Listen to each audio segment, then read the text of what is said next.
Assalamualaikum warahmatullahi wabarakatuh. Sekarang pelajaran bahasa Indonesia untuk kelas 9 pada hari Kamis tanggal 26 November 2020. Marilah kita awali pelajaran kali ini dengan bacaan basmalah. Bismillahirrahmanirrahim. Ya anak-anak, di pertemuan berikutnya sebelumnya kalian sudah diajak Bu Anda untuk mengerjakan soal review pelajaran semester Gasal. Nah, ini kita akan bahas sama-sama apa saja yang ada di soal tersebut bersama kesulitan-kesulitannya. Yang pertama adalah resolusi, nak ya. Resolusi, langsung saja ini. Resolusi itu apa? Jadi kalau kita membahas tentang resolusi, kan struktur cerpen itu ada 4. Yang pertama apa saja itu? Yang pertama orientasi, yang kedua komplikasi, yang ketiga resolusi, yang keempat koda. Nah, yang ditanyakan pada nomor 1 ini adalah resolusi. Jika bicara mengenai teks cerpen, yang kalau di orientasi itu adalah pengenalan tokoh, pengenalan latar, ya. Yang kedua komplikasi, di situ itu ada konflik antar tokohnya. Kemudian yang resolusi itu sudah bagian penyelesaian. Sedangkan koda itu amanat. Yang ditanyakan adalah nomor 1 ini resolusi. Berarti kalau resolusi jawabannya adalah konflik mencapai sebuah selesaian atau leraian. Berarti kalau resolusi ini adalah struktur yang ketiga, ya. Berarti sudah kurvanya sudah menurun, ada penyelesaiannya. Begitu nak ya. Nomor 1 itu. Nomor 2 sekarang. Nomor 2 ini yang ditanyakan adalah sudut pandang. Ya, sudut pandang. Sudut pandang itu ada 2. Sudut pandang orang pertama dan sudut pandang orang ketiga. Jika sudut pandangnya itu adalah kata aku, berarti itu sudut pandangnya orang pertama. Tetapi jika di samping aku itu ada menceritakan orang lain, berarti itu masih orang pertama, tetapi bukan sebagai pelaku utama karena ada tokoh yang lain. Coba dilihat di sini, ini ada kata aku, ya kan? Kemudian di sini ada kata dia. Ini masih sudut pandang orang pertama, tetapi bukan pelaku utama, ini bukan. Nah, lantas bagaimana Ustadz? Berarti ada orang pertama sebagai pengamat. Orang pertama itu melihat orang lain, ya. Berarti jawabannya adalah yang B ini, orang pertama sebagai pengamat. Nah, kalau orang ketiga ini bagaimana? Orang ketiga ini semua tokohnya adalah menceritakan orang lain, ada nama orangnya, beliau, terus ada menyebut nama Joko. Nah, itu adalah orang ketiga. Begitu nak. Sekarang nomor 3 ini. Dalam berpitato, isi harus mencakup tema yang ditentukan. Karena di sini adalah yang A, mengefisiensi waktu, pendengar lebih mudah memahami, berpengaruh dengan kondisi, atau agar tidak susah. Berarti kalau ada isi kemudian ada tema, berarti intinya apa?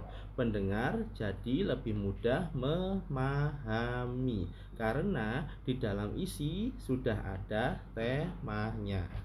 Gitu ya. Selanjutnya, judul yang tepat untuk pidato bertemakan pendidikan. Nah, ini pendidikan. Nah, apa saja judul yang tepat? Yang A, pendidikan wajib untuk usia dini. Yang B, sosialisasi kesehatan. Ada kesehatan, salah. Prioritas utama untuk anak juga tidak. Yang D, pentingnya pengaruh globalisasi pada remaja juga bukan. Berarti jawabannya adalah yang A, pendidikan. Gitu ya. Selanjutnya, kalimat persuasi. Kalimat persuasi ini berarti berisi apa? Berisi ajakan, ya.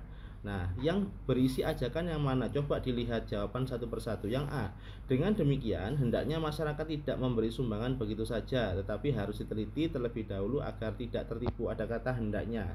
Ini kita simpan dulu. Yang B, karena itu masyarakat harus berhati-hati terhadap ulah oknum tersebut karena kami tidak pernah meminta sumbangan dengan cara-cara seperti itu. Ada kata harus.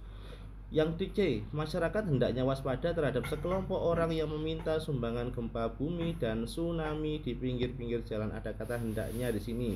Yang D, masyarakat jangan percaya kepada orang-orang yang meminta sumbangan di atas bus lampu merah dan di pinggir-pinggir jalan. Ini kurang tepat, kalimatnya tidak logis. Berarti jawabannya antara A, B, dan C. Yang mana ini? Yang bagian penutup persuasi yang tepat. Ada kata apa? Ada kata dengan, demikian. Ini adalah sebagai tambahan. Berarti jawabannya adalah yang A. Selanjutnya adalah nomor berapa ini? Nomor 6 ya. Nah, kalimat yang menggunakan bentuk pasif sekarang. Bentuk pasif ya. Bentuk pasif. Kalau kemarin bentuk aktif itu berawalan me, sekarang bentuk pasif itu berawalan di ya. Berarti di sini lingkungan sekolah seharusnya selalu terlihat bersih, sejuk, dan menenteramkan. Ada kata menenteramkan, ini berarti adalah kalimat aktif. Berarti salah atau benar? Salah. Yang kedua, alangkah tidak bijaknya jika lingkungan sekolah kita terlihat kotor dan terasa tidak ternyaman lagi. Ada kata terlihat. Coba kita simpan dulu. Oleh karena itu, saya sebagai bagian dari sekolah ini sangat menginginkan. Ada kata me. Ini juga kurang benar. Yang D, lingkungan sekolah seharusnya mencerminkan budaya kita yang selalu mengedepankan kenyamanan. Ini ada kata me, berarti ini bukan kalimat pasif.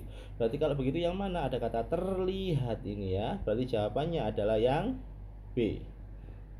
Ada kata di dan ter di sini yang muncul ya. Sekarang selanjutnya adalah nomor 7 ini kalau tidak salah. Di sini yang ditanyakan adalah kalimat yang tepat untuk melengkapi penggalan pidato dengan tema kegiatan sekolah. Coba dilihat di sini. Bacalah kutipan teks berikut. Titik-titik. Berarti ini kamu cari yang kalimatnya atau kalimat itu berada di awal paragraf. Coba dilihat ini. Yang mana? Yang A dulu. Perlombaan menyambut hari ulang tahun sekolah kita laksanakan sangat sederhana dengan berbagai perlombaan seni. Bisakah ini? Bisa apa enggak? Sebenarnya ini bisa, tapi coba kita lihat jawaban selanjutnya dulu. B. Festival menyambut perayaan hari ulang tahun sekolah kita berjalan lebih cepat dan sangat sederhana. Ada kata festival bukan perlombaan, berarti ini kurang tepat. Yang C. Perlombaan menyambut hari ulang tahun sekolah kita berlangsung lancar tanpa gangguan apapun. Ini bukan tidak sesuai dengan kalimat selanjutnya.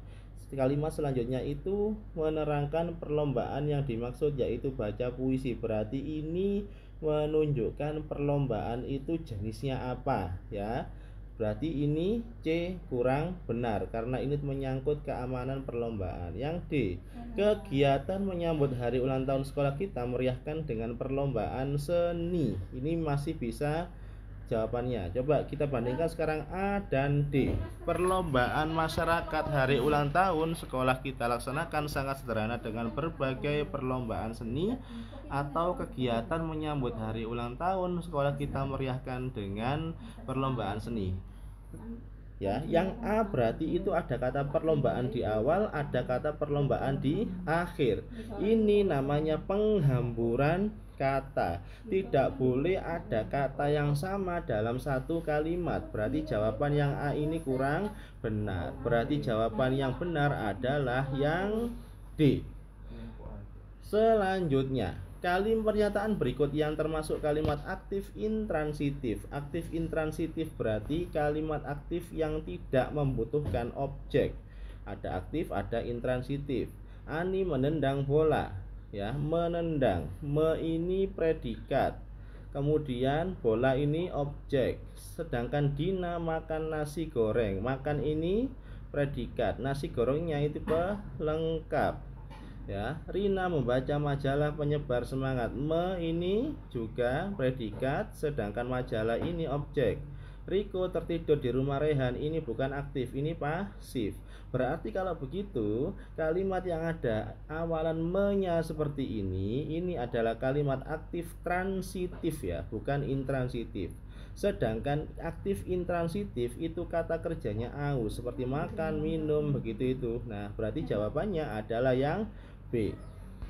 Selanjutnya ini berdasarkan ciri-ciri kebahasaan, kalimat yang menunjukkan sebab akibat terdapat pada kalimat nomor berapa ini?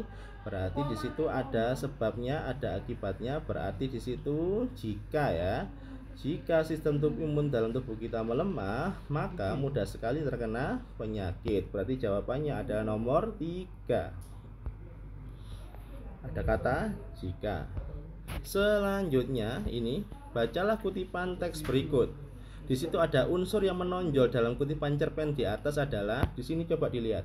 Sudah 4 hari ini ia duduk di beranda rumah sore hari. Ada kata rumah sore hari. Pandangannya tak lepas dari tangga gunung di pinggir desa. Berarti kalau begitu, ini adalah apa? Latar waktu sama latar tempat. Berarti kalau begitu jawabannya adalah yang D. Ya, itulah jawaban-jawaban ini. Jika ada yang kurang jelas nanti silakan di WA di nomor saya. Dan coba ini nanti ketika kalian UAS ini dipelajari, karena ini biasanya soal-soal tahun lalu itu dikeluarkan lagi di soal pas di tahun sekarang. Jadi tolong dipelajari, dilihat baik-baik soal-soal ini dan beserta pembahasannya. Jangan lupa dipelajari lagi. Jika ada yang kurang jelas silakan ditanyakan. Ya, terima kasih untuk pertemuan hari ini. Selamat belajar untuk pertemuan-pertemuan berikutnya. Nanti jika ada evaluasi lagi nanti akan disampaikan oleh sesi dari Bu Handa. Terima kasih dari saya. Semoga kalian sehat selalu dan tetap semangat belajar. Assalamualaikum warahmatullahi wabarakatuh.